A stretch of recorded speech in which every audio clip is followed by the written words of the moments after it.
What's the number one word you use daily?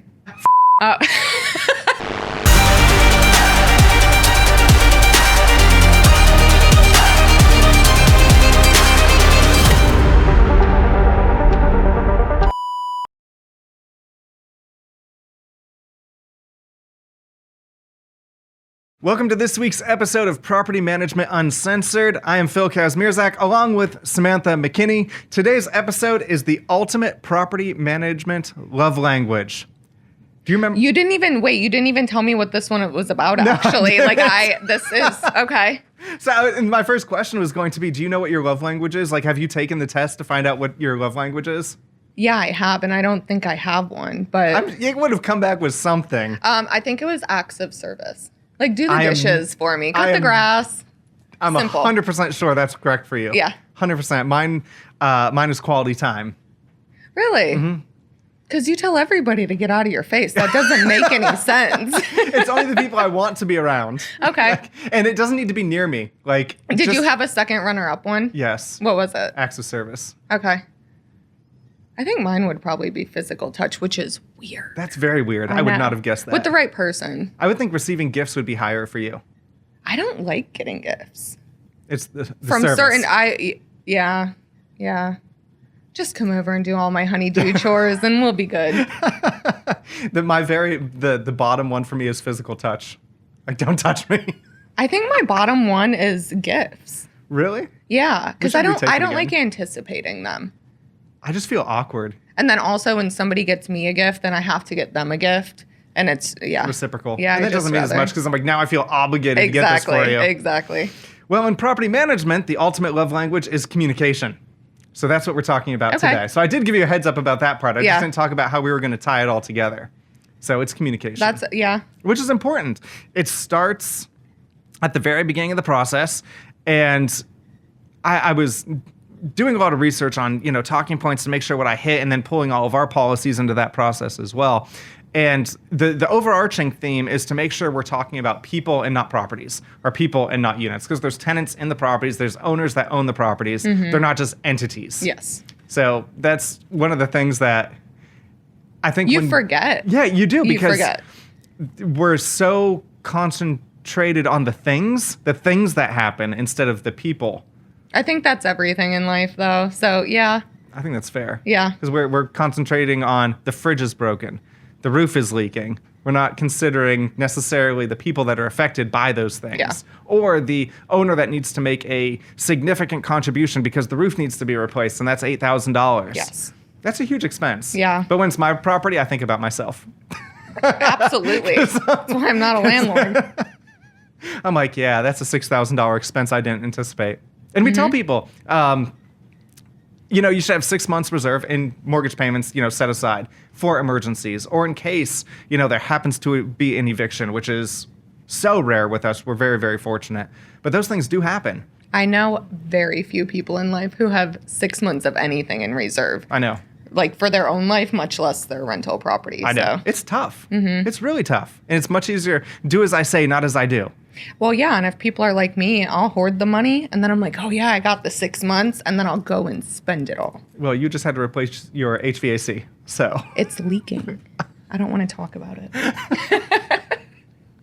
All right. Being a homeowner is not fun sometimes. No, it's not. It's a lot of responsibility. Mm-hmm. And there's a lot of people, unfortunately. And, we encourage homeownership because it is the easiest way to build wealth. It's a good financial investment. But when things break... It's tough. Yeah. And there are some people that are just not emotionally ready to be homeowners. And they're taking that jump, and they may be able to afford it. They may be able to... they may be able to be purchasing at the top of whatever their approved limit is, and something happens, then they're not ready. Yeah, because there's people who prepare investment landlords, and then there's landlords by default who... Right. And accidental landlords. Mm-hmm. A lot of times in our area, it's a lot of people in the military who, they're here for 3 years and they thought they'd be able to sell and they don't want to. Yeah. And they got orders. They can't stay. Or, they bought a house and it's only been a couple years and they go to sell it and they're underwater and they can't. So it's either a short sale or, they do property management. And typically, it used to be, when I got into real estate, you held on to a house for about 7 years and then you would break even. Okay. And now we had that huge appreciation between 2021, 2023, where it wasn't that long anymore. It was like 3 years or 1 year in some cases. When we bought our house up in Northern Virginia, we were there 15 months and sold it and we didn't make a ton of money on it. It was like 15 grand or something like that. But we were able to walk away. Yeah. Like we were very fortunate. And lucky, yeah. That was a nice house. It was a beautiful house. Such a nice house. I'm never doing a big house again. At least you got to stay posted up in luxury for a little bit, though. I know. That was nice. Yeah, paying for it. And I mean, nice. look at all the beautiful work that you did, all of the hard labor and those garden beds and everything. Yeah, we lost money in the long run on that one. Yeah. If we're looking at the big picture here. From the purchase to the sale, we made money. But after all the improvements to it. But that's what you do. You move into a house and you customize it. You make it your own. And hopefully you do things that add value. We did things that added value. So we were able to sell and walk away. Yeah. So there's a lot of people that move into a house and don't touch it. And they just carry hope on to that the house appreciates where they can sell it. But you really do need to be updating things, especially if it's an investment property. A lot of people just want to leave it, and they've got that 1990s countertop in there. Yeah, because they're like, it's a roof over somebody's head. Somebody will take it. Right, but everyone around you is improving their property, so their values are going up slowly just because the other values are going up, but they would increase so much more if they would just rehab the kitchens and bathrooms. Well, even if they do like one thing a turnover, like do all the floors at one turnover, do the cabinets at the next one, you can do it financially responsible. Right. But I still get it. It's still big ticket items that nobody wants to do. I get my Amazon Prime like renewal once a year, and I don't even like getting that. It's $199 now or something. It's really expensive. And yeah, I get it. I know. My packages I thought were supposed to be delivered yesterday did not get delivered. They're getting delivered today. They better because they're shirts for my trip. Oh, I know. Anyway, darn. We got sidetracked on that one. Yeah, on number 1 out of 10, we got sidetracked. I know, and we said we wouldn't today. It's fine. And back to communication. It can stop probably about 90% of complaints if you just explain what's going on in the first place. Yeah. Like, hey, we know this happened. We had a move-in this past weekend. Did not go great. They reached out. We communicated through them throughout the entire weekend. She was an agent, so she happened to have my cell phone number, which was fine because it was, hey, this is what's going on. I want you to know your staff is already on it. They've been great. And I'm like, fantastic. If something's going wrong, I want to hear that we're doing the absolute best we can to solve it. Yeah. So I mean, we can't stop everything from happening. So. Right. Absolutely. And, and now I think everything is pretty much all taken care of. And I think everyone's happy. So, yeah. Yeah. And being an agent, she understands things happen. Life just happens. We can only do the best that we can. But I mean, we have like 1-2 a year that, kind of kick us in the butt. And I don't even know the last time we had a move in that was not ideal. No, and look at what we did, though. We implemented a process so that we don't have to do it again. We all communicated in a meeting about it, and it's taken care of. Absolutely. Yeah. Because that's one of the things that we do here that a lot of companies don't do. They may reevaluate their processes once every few years. We do it constantly. Like every week we have a meeting where we're talking about things that went wrong, what went right, what things we need to improve on. We change our lease once a year. We change our management agreement once a year. We do those in October of every year so that we roll them out in November and December for leases that start in January of the following year. Like, we are on it. Which also goes back to communication too. And if tenants don't let us know, or if, whoever owners don't let us know, then we can't change anything. Right. So, I mean, it's just going to continue to flow and right. And communication is incredibly important, especially when it comes to the lease, because your lease needs to be as specific as possible.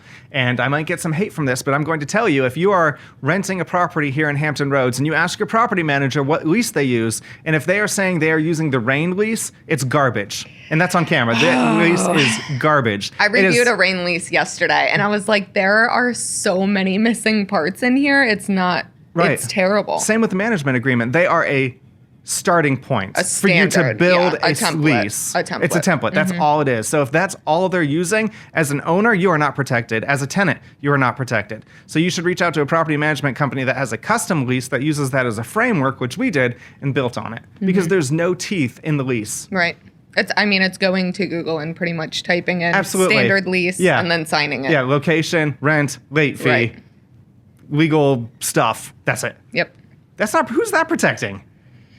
Like I said, I didn't even know it was that way. I did think that lease would be pretty legitimate, I guess, as everybody would think. But after I was looking at it yesterday, I was reviewing it for a coworker. And I was like, I can't find anything in here, buddy.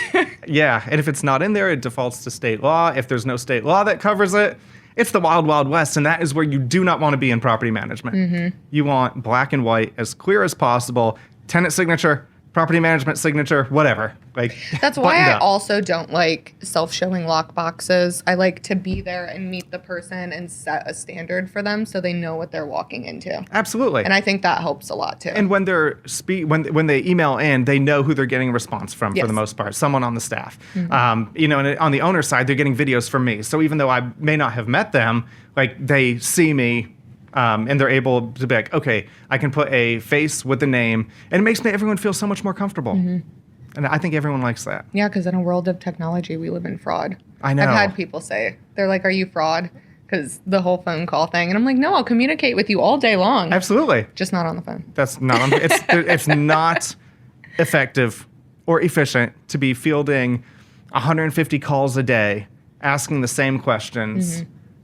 And I mean, I get a lot of great feedback from our tenants too. They say we're super responsive. They really don't mind emailing, but it's a little timid at first when I'm like, we only do our communication. But when I'm standing there and they can see me and a person is saying that to them versus a computer, they don't know if it's, somebody from Craigslist. But when you're standing there talking to them and you set that standard, they understand more. There was someone just told me one of our listings, I can't remember which one, is on Facebook Marketplace right now for like $1,000 under the rent price. And there was no phone call.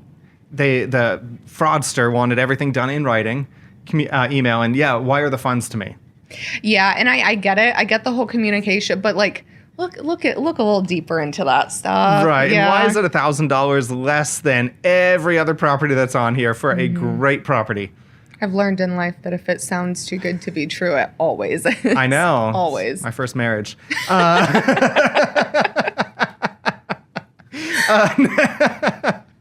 I don't think he watches this. I wish my disappointment ended at my first marriage, but no, life just keeps lifing. Absolutely. That's why we're in property management and we do so well. We're like, now what? Yeah. Here we go. Welcome to the shit show. Nothing phases me. That's great. Communication also, we're only on number 3. Repair goodwill. So communication when it comes to repairs, incredibly important because the tenant's frustrated already because something's broken. And it can be something minor, crack in a refrigerator shelf or something like that. Could be something major. HVAC's not working. As long as we respond to them, and we need to respond to our tenants within an hour of that work order coming in, they're much more likely to be calm and reasonable about what's going to happen next. Yes. Mm-hmm. Much, much more. Because if you submit something and they don't hear back for hours, it's obviously not a priority for that property management company.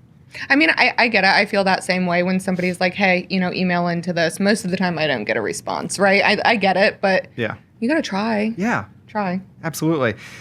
Boost renewal rates. Renewal rates are important. We want tenants to stay probably 2 to 3 years is the sweet spot. Like, because we want that. We want the renewal. Mm-hmm. And a lot of people are like, oh, well, don't you make more money on a new lease? Yeah, absolutely. However, we also have to deal with a vacancy then at that point. Yeah, it's and a lot turnover. More work. It's a lot more work. It doesn't make the money worth it. So we want to have someone in there. We want to do a renewal a couple times. And then we want to repair the property, get it back in great shape, put it back on the market for a new tenant at a higher rate.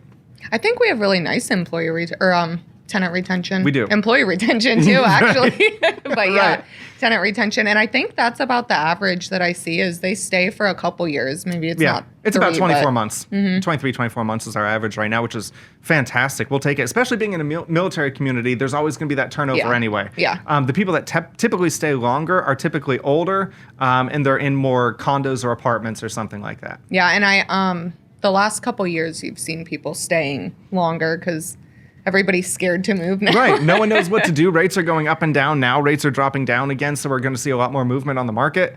We'll see what happens with everything else that goes on, but they're coming down slowly. Yeah.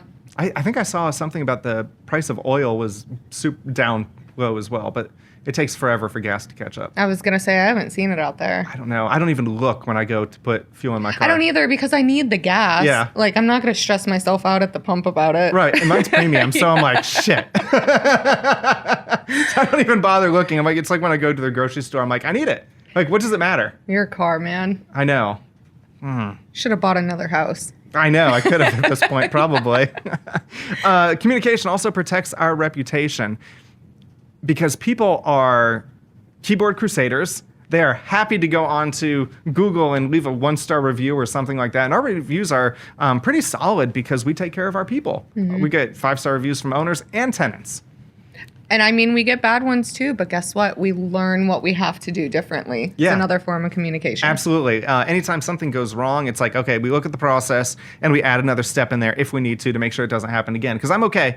Like, things are not going to go right all the time. That's life. We totally understand that. But how do you correct it and move forward so that it doesn't happen again? Yeah. That's the process that we implement. Yep. Because if it caused stress at one point, just fix it. Don't wait for it to happen again. You saw me yesterday. I was like, what is going on today? Like, what things are going wrong? I was like, stop. Just leave me alone. And guess what? I had to have a meeting about a new process. That's right. That's right. Transforms conflicts into collaborations, because when you're listening to the tenants, they're going to feel so much more involved in the process. And that's important because it goes back to, it's not just the property, there's a tenant involved as well. That's super, super important. It can also reveal hidden value adds. When we're talking to those tenants, they may mention something else that could be very useful. Hey, did you think about doing this?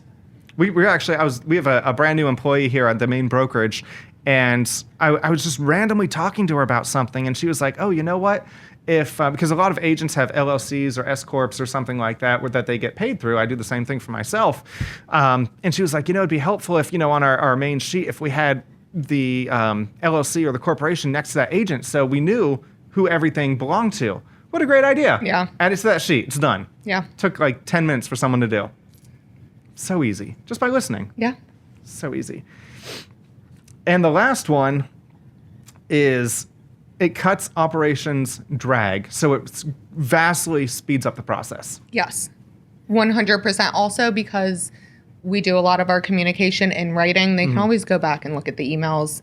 They can go back and find it. If it's a phone call conversation, it's a he said, she said. There's more arguments later. Yep. Nobody can find the paper trail, and it's terrible. Right, and attorneys appreciate it, judges appreciate it. Everyone's like, oh, this is in writing. This is what we said. This is the response. It's right here in black and white. Yes. So much easier.